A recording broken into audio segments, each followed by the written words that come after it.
Boy, is there lots to talk about with this man from Thursday Night Football on Prime Video. Ladies and gentlemen, one of the best, Andrew Whitworth here on the program. Good to see you, Andrew. How are you, sir? Good to see you, brother. How we doing? I'm fine. What ocean expanse are you in front of photographically? Where are we right now? You know what? I'm actually in town, Rich. I'm just down here at the Fairmont. We got the Amazon seminar starting. You know the fun seminars. You get back, you got to go over all the stuff going on this season. So we're excited, man. Get this thing kicked off. Okay. Is Al in charge of the lunch menu? He is. It's going to be lots of protein. No greens? Lots of protein. No greens? Zero green. Okay. Zero green. Unless it's like a chimichurri sauce. I don't think it's happening. Well, when they explain the rules, because the NFL is all about explaining the rules, the new rules, right? Making sure that the broadcasters know what they're talking about. Can you please take a photograph of Al Michaels being told this sort of stuff? Him basically going, I've got 50 years in here. Like, let's move along. Let's get to lunch. Can you take a picture of that, please, for me, Andrew? Yeah, I always feel bad for them. It's like, please tell Al Michaels the rules. Like, this guy doesn't know every rule and where it started and where the one previous came from. But, the best part, Rich, actually, of our presentations is those poor people trying to get through that meeting without Richard Sherman destroying every rule and why it's not fair. It is the most entertaining part. I don't think anybody says a word. They just watch Sherm go to it because he gets after it. Oh, yeah. I'm trying to remember.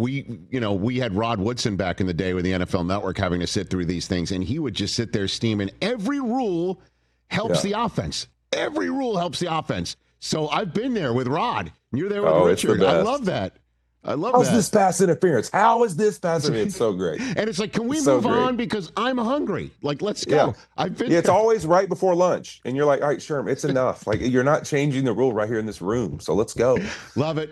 Love it. All right. So all that said, glad that you're taking some time out from the annual symposium with the NFL and Amazon Prime Thursday Night Prime Video team. But let's get to where you were yesterday. Boy, there's lots to talk about with you. You were at the Rams Cowboys joint festivities up in Oxnard.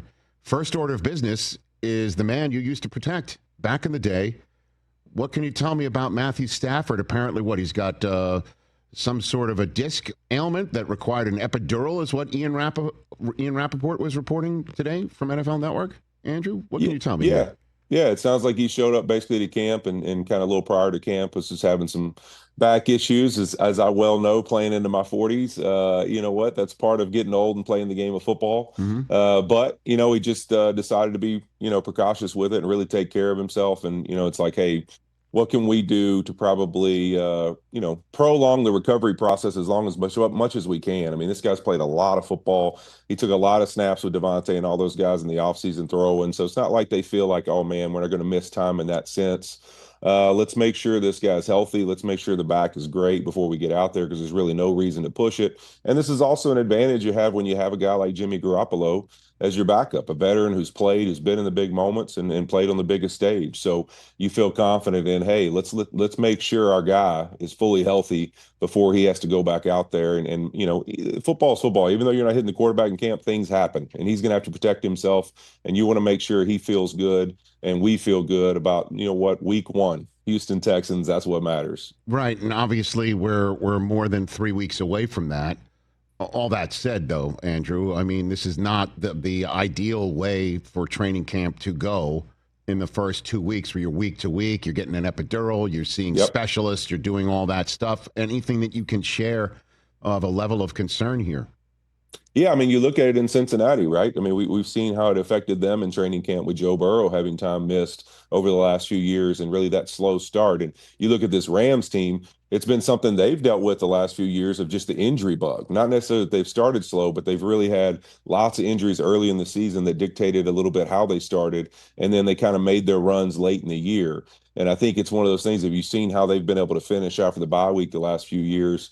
If you could get that fast start, if you could get ahead a little bit, maybe you're playing at home in LA and still instead of on the road in Philadelphia, in the month of January. So that's that opportunity for them. They want to win this division again. It's going to be a challenge. I think all the other teams in this division have gotten better, and I think they've got to have a fast start. So yeah, obviously there's concern, but I don't think there's concern on whether Matthew Stafford will be out there week 1 playing quarterback for the Rams. Okay, so and again, before I move on to another thing that you were talking about on Tuesday at this joint practice with the Cowboys. And anything you can share from Stafford? Again, I know you don't speak for him, but was he bummed, nervous, chill? I mean, I'm sure you had some form of communication with him that you might be able to share with me here. Andrew, Yeah, no? I think it's like any other veteran in those situations. I've been there. I had a patella issue later in my career where I had to sit out a lot of practices in camp. I think, the other guy I got to spend some time with yesterday is frustrated as well when you're sitting out. But yeah, you're frustrated. Listen, we play this game because we love it. And I know people make it about performance and all this, but you love playing the game. You don't want to sit there on the side and watch everybody practice. Like, you want to be out there. Even at my age, when I was 40, yeah, I missed practices, but for the most part, if we were in pads, I was in the practice because I want to compete. I want to get better at my craft. Those things are important to you. So yeah, Stafford's, he's frustrated. But the dude he's trying his best not to show that to his teammates and be the leader he is all the time. And you know what, in his own time, I'm sure he's pushing himself as hard as he possibly can because you want to be out there with the guys, and it's miserable to not be. There is nothing worse than watching an NFL practice, wanting to be out there on that field. I mean, heck, every one of them I go to, I'm like, man, I think I could put some pads on and get out there and play around because it just gives you that feeling. You don't ever want to be the guy standing on the side. Andrew Whitworth here on the Rich Eisen Show, fresh off of hanging out in Oxnard, California with the Rams and the Cowboys as they're joint practicing. Andrew, this footage made it all over the place. Look who's chatting it up. That would be Micah Parsons and Andrew Whitworth. A little walk and talk. All right. Look at you. We're walking, we're talking, we're sharing. And what are we talking about, Andrew? What are we talking about here, Andrew? I mean, the first thing I take away, Rich, is, gosh, I look petite these days. I mean, I love it. I just, I know. You're still way bigger than Micah Parsons, man, and you're not letting yourself go Rich. either, Andrew. You're not letting yourself go. I saw you at the American Century Championship. I saw the way you were going about your business. I'm trying. That said, but no, what are you talking about, man? Yeah, you're just trying to get it. I reached out to him earlier in camp and just really, we've had a relationship. It was, well documented a few years ago. We worked together in the offseason some. And so, we've always kind of kept that relationship and I just reached out and checked on him, man. I mean, this game can take a lot of stress on you. These contract situations aren't fun, man. They're miserable for guys. And you just don't know what the right answer is, right? You look at a guy like him, you get drafted with an expectation to come here and do something. You've way outdone that. And you've been the player that a team hoped that you'd be when they drafted you, and they spent the draft capital on you, and you've been that times 10. You've been one of the best, and so you would expect that same franchise that drafted you is going to be doing more than anything they can in the world. They want to take care of you, show you they appreciate you, and then we move on and let you be the leader of this defense we drafted you here to be a part of. And instead, it just seems to be these long, drawn-out processes with the Cowboys. And, I think that he's frustrated. He's upset. I mean, anybody would in those kind of situations. You've earned the opportunity. You don't feel like you're getting it. And you can just feel that he wants to be out there with his teammates having fun. He was talking to me about the young guys and some of the young rushers that he can't wait to kind of teach them a couple things, and they've got a lot of promise, and he's really excited about seeing some of those guys and how they're going to develop in their career. So man, he just wants to be out there with his teammates doing what he loves to do, and get this whole contract thing behind him because he loves playing the game. He loves competing. So right there, he was telling me about, man, I want to go against these guys. I want to go against different guys. I want to feel what these Rams O-linemen are like, so I can get a gauge of where I'm at in my progression, So it's just, it's a frustrating time when you're in these kind of situations and all you want to do is play football and get taken care of, and you feel like you've earned your spot. Well, how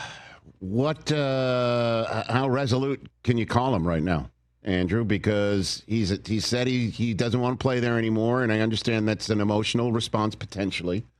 What do you think? What'd you get the sense from him? I got the sense, really honestly, that it's one of those situations that it feels like This one feels a little different. Will it probably have the same ending? I'm guessing that if the contract gets worked out right before week one, listen, the Cowboys clearly after watching that scrimmage, they need him desperately. So I would Hold on. What imagine do it you gets mean by worked that? out. What do you mean by that? What do you mean by that? Well, you know what, Rich? You know what they looked like yesterday? They looked like a football team that I love Shoddy and I think he's going to do a great job. But right Mhm. now, they look like a football team that for the last couple years has put their best players on blast at the beginning of the season for trying to get paid for things they've earned. And they've continued to extend it and make it ugly. And they look like, hey, man, if our best players who show up and do it in the best way possible get treated like this, who else on the team has any possibility of getting rewarded or feeling like they're going to get treated a certain way? I think you start to create a culture where guys just feel underappreciated. And they look like that to me. They look like a team that's a little frustrated. Who's our leaders? Who's our guys? Who's the guys that set in the tone for how we compete and practice every single day? You need those guys out there. And I feel bad for Coach Schottenheimer because it's one of those things. I want my best football player on the field every day, going out and showing us how in the world we're going to be great. I look back at Aaron Donald's contract situation, some of the ones we've had with the Rams, like it was different because you had other veteran leaders in that situation, and it was a happy situation. It was, hey, we want AD here. There is nowhere else he's going to be. We love this guy. We're trying to figure out the contract. So no one's sitting there worried about their guy. This is ugly. It feels like, man, Micah wants out of here now. Nothing's really, good being said on either side about that whole situation. It just makes all the guys worry, like, man, are we doing all of this? And we're going to be 6-11. You know what I mean? And that feeling is real. And you creating the doubt in your football team of how good they're going to be when you're taking their best player and putting him on blast every single day. And so I think that to me, it's one of those things, man. Like, this is who you drafted. This is who you wanted. He's lived up to that expectation. You take care of him and you say, hey, man, go lead our football team for the next 4 to 5 years and let's go win football games. That sounds so simple. It really It does. Well, and again, sounds like it. the example I've been using here over the last few days is Steelers. They could have said, TJ, listen, Yeah. you're past 30, and we've got concerns about the back end of this deal. And yeah, I know that we've got a 41-year-old quarterback, and we need to all get in this Rodgers boat together. But we've got to talk about guaranteed dollars. We got to talk about back ends. We got to figure this out. And we're gonna play it out with you, and we're gonna make you hold in, and Yep. we're gonna make Tomlin answer questions about it, which would be entertaining for us in the media, and we're gonna have Rodgers get asked questions about it. We're gonna have him walk around in his pajamas, and we're just gonna play this thing out. We're gonna stretch it out, and that's just the way we're gonna do it. And instead, they did the exact opposite. It's totally removed. That's not a question at all. But this is just the way I guess the Cowboys do things, and in that regard, the fans and all of us in the media, we go through the roller coaster of when Jerry Jones makes himself available to the media, which is always great, at least for us. And after the initial trade demand, he told Cowboys fans through the media, don't lose any sleep over it. And yesterday, when he was asked if he was confident of him being there in week one on the Thursday Night Football opening, he said basically absolutely not confident about it now because it's up to Micah. So what's your confidence level having been there, done that, spoken to Micah, walked around? What do you think? My usual would be, I put this in kind of the Cincinnati category of Trey Hendrickson, is like, oh man, it's going to get done. The guy's too good. Right. This is just how these things go. It gets ugly for a little while with certain organizations. That's how they choose to do it. I don't know in this one. Something just tells me that these two maybe don't get along great. Like I just feel like there's a disconnect in whether Jerry likes him a whole lot in the sense of like how they're going to do business together and whether Micah feels respected. And so I'm interested to see how this one plays out because I think Micah is one of those guys that it's less about the money. It's less about all those things. And I'm not saying that's not important, but the disrespect and just kind of the dismissal makes him not even think about the zeros and the money. It makes him be like, wait, like I don't let anybody treat me that way. And so I did just kind of have that feeling, like knowing Micah and how he is, like, man, he wants to play ball. He cares about getting out there and competing. And so to kind of hear the dismissal of these things. I think that kind of probably frustrates him, is my guess. And I would be that way too. I was very much that way as a player. Like I want to be respected first and foremost. I mean, I always tell young guys when I was in a locker room, you're a man before you're anything else. And don't ever forget that. And so, who you are every day matters, and how you allow people to treat you. You coach it or you allow it. And that's just the facts. And so, if dollars are the most important thing to you, then let that be known.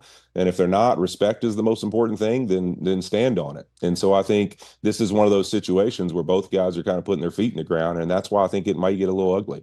Well, I guess in the meantime, we'll just have to keep stirring things up by talking about it, or at least talking about it. We'll do what we do, Rich. And I'm a full media guy now. You're 4, you know what I mean? I'm at the seminar. I'm just, I don't even know if people remember I played football. I'm just a media guy. Just a media guy. You're not a talking head. We're just here. You're a head that is talking right now, but you're not a talking head. Because in the meantime, just the rare combination of a GOAT, Photoshop, and a social media account, Aaron Donald having a little bit of fun. With this, that's scary. And Micah responding, "Don't tell me info like that." And then he put the Twitter account of his agent out there, and Rambling Man, the Rams account, hitting the jackpot, having Aaron Donald and Micah and all that stuff talking about it. And I mean, of all the things that probably won't happen, this is one of them, right, Andrew? I mean, yeah, well, listen, if it does happen, I'm going to tell you right now, if that happens, I'm coming back as the U tight end, just goal line situations only, because I think that's all I got. All right, that's all I got. But listen, I'm going to be on that team. You got to go. Remember this, Andrew. Listen, remember, you got to go I'll like come this in first. The heavy tight end, baby, and just take a couple third down snaps and goal line. But if that happens, I'm on that team. Let me tell you, I'm going to be hitting Sean up every day. Just give me whatever waiver I got to sign, I'm in. Dude, I mean, honestly, the Cowboys. That's the whole point of this, right? Like, and just to come full circle here, Cowboys aren't trading him. They're just not trading him. He's not going to be traded. This will not happen. They are not going to trade him, and because he is under contract, the only thing is Jerry Jones completely, off the reservation to the point where he will not sit down and say one day, like, give me a couple hours and I will handle it with the agent and the player, because this thing could be handled. It could probably be handled in 2 hours, and there's no doubt it could. I think it's the stubbornness in this point, Rich. It's really just Micah's frustrated.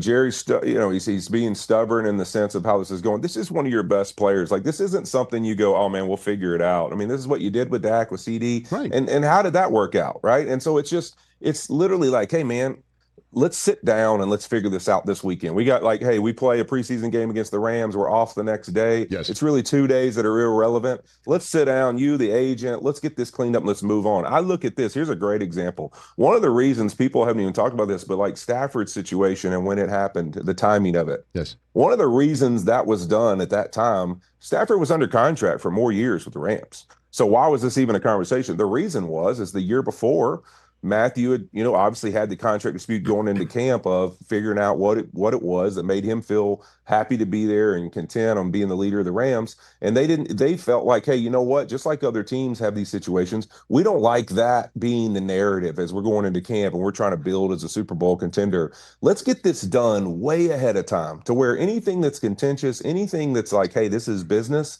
let's get this done now to where when we move on in March and April as a football team, all of that's behind us. And we're talking about how do we go win Super Bowls. And so to me, this is one of those conversations that this should have been done so long ago, because this is your guy. You drafted him to be exactly who he is. He's lived up to his part. This is easy stuff. Or you say, this isn't the kind of guy we want here, even though he is a great player. We don't like him. We don't want him in our building. Let's move on, go get the picks, and let's build our football team for next year's. We got a new head coach coming in anyways, so it's a great time to change the culture. But you have to make these decisions sooner, because you have to worry about the actual attitude, culture, the mentality of your football team and the direction they feel like they're going if you want to compete and win football games in the NFL right now. Right. And if it doesn't work out, then you get the draft choices right then and there. Yes. For the draft that is upcoming, and where the draft choices are going to be pegged in the upcoming draft rather than make the trade now. Like, let's just say, and I'll let you go. Let's just say this thing that we saw, on the Rams fan account is possible, right? That this happens. Why would the Cowboys make a deal with a team for whom the first round pick could be 32nd overall? Or you don't know, right? It's all over the map potentially, but it's going to be at the bottom of the rung. Why would you, Micah should be top of the top draft. That's why you don't make trades now. It's just none of it makes sense, which makes me think it's going to get done, at the end of the day. So right, and that's what makes it just a ridiculous way to do business, because all you're doing is just kind of eroding a little bit your team atmosphere and mentality of how they feel about the season. That's all you're doing is creating some doubt for your football team. That's it. Mm-hmm. That's the only thing you're really accomplishing with this. Right, and it just listen, better planning equals better results, and you saw that. From me personally at the American Century Championship, very little planning, wound up tied for 88th. So, you know what I mean? Look at me. But it means there's room for improvement next year. You know what I mean? Hey, we can always move up, baby. Andrew, you're the best. Say hi to everybody there at Prime Video, sir. Hey, appreciate it, brother. Thank you. The one and only Andrew Whitworth right here on The Rich Eisen Show. Catch The Rich Eisen Show live weekdays from 12 to 3 p.m. Eastern on Roku Sports Channel in the U.S.